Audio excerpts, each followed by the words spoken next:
నా పేరు గోడపాటి శ్రీనివాసరావు గారు. నేను వ్యవసాయం చేస్తూ ఉంటాను. బాగా వ్యవసాయం గురించి బాగానే తెలుసు, కానీ ఏడు వ్యవసాయం పండలేదు. మిరప రేట్ లేదు, దాన్ని పట్టించుకునే వాళ్ళు ఎవరు లేరు. అధ్వానంగా ఉంది బాగా. ఈ జగన్ ప్రభుత్వంలో ఏం పట్టించుకోవట్లేదు.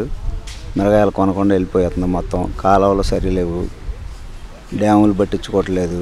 అంతా అధ్వానంగా ఉందండి. ప్రభుత్వం సరిలేదు. ముందు అదే ఈ మిర్చి పంట సరిలేదు. పంట దాన్ని కొనేవాళ్ళు లేరు, పట్టించుకోవట్లేదు. ఎక్స్పోర్ట్లు లేవు, ఏమీ లేవు. దాని గురించి బాగా ప్రాబ్లం ఉంది. అది రాజధాని సమస్య, ఇసుకలో ఇవన్నీ ఆగమాగం చేసేసాడు. అది గవర్నమెంట్ మారాలండి. గవర్నమెంట్ ఇంకొస్తే జనం ఉండే పని లేదు.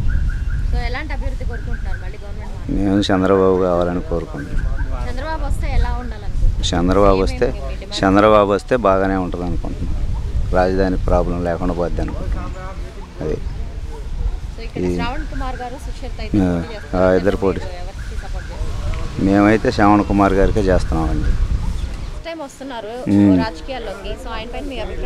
మా అభిప్రాయం బాగానే ఉంటుందండి. జనం అభిప్రాయం కూడా బాగానే ఉంది. ఫెమసాని బాగానే ఉంటుంది, బాగానే ఉండిద్దని జనం అంతా అటే సపోర్ట్ చేస్తున్నారు. రాజకీయం నేర్చుకుంటారు కదా, వచ్చినాక రాజకీయ అనుభవం ముందుగానే నేర్చుకోరు కదా, నేర్చుకునే వస్తాడు కదా. ఇప్పుడు ఒకసారి వచ్చినాక నేర్చుకుంటాడు.